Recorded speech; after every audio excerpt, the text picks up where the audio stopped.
പ്രകാശമേ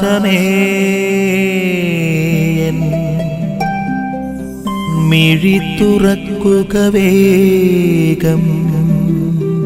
ഇന്നത്തെ സുവിശേഷത്തില് യേശു ഫരിസേയരെ വിശേഷിപ്പിക്കുന്ന ഒരു വാക്കാണ് അണലി സന്തതികളെന്ന്. എന്തുകൊണ്ടാണ് ഇത്ര കഠിനമായ ഒരു പദപ്രയോഗത്തിലൂടെ യേശു ഫരിസേയരെ അഭിസംബോധന ചെയ്തത് എന്ന് നമ്മൾ ചിന്തിച്ചേക്കാം. പ്രിയമുള്ളവരെ, ഫരിസേയരെ കുറിച്ച് ചിന്തിക്കുകയാണെങ്കിൽ അന്നത്തെ കാലഘട്ടത്തില് യഹൂദ സംസ്കാരത്തിലെ വളരെ പ്രധാനപ്പെട്ട ഒരു വിഭാഗമായിരുന്നു ഫരിസേയർ എന്ന് പറയുന്നത്. അതുകൊണ്ട് തന്നെ അണലി സന്തതികൾ എന്ന് യേശു അവരെ വിളിക്കുമ്പോൾ ആ പ്രത്യേകമായിട്ടുള്ള ഒരു കാലഘട്ടത്തിൽ വിശ്വാസത്തിൻ്റെ പേരിൽ അവർ കാണിച്ചിരുന്ന കപടതയാണ് യേശു വിമർശിക്കുന്നത്.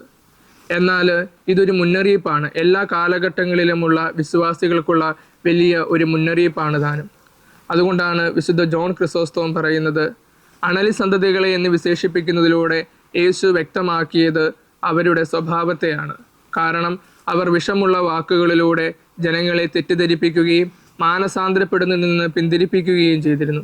പ്രിയമുള്ളവരെ, നമ്മുടെ വിശ്വാസം എന്ന് പറയുന്നത് അത് വെറും പുറമോടിയാണ് എങ്കിൽ, അതിന് വലിയ ആന്തരികമായിട്ടുള്ള അർത്ഥതലങ്ങളില്ല എങ്കിൽ തീർച്ചയായിട്ടും നമ്മളും അണലി സന്തതികളുടെ കൂട്ടത്തിൽപ്പെടുന്നവരാണ്.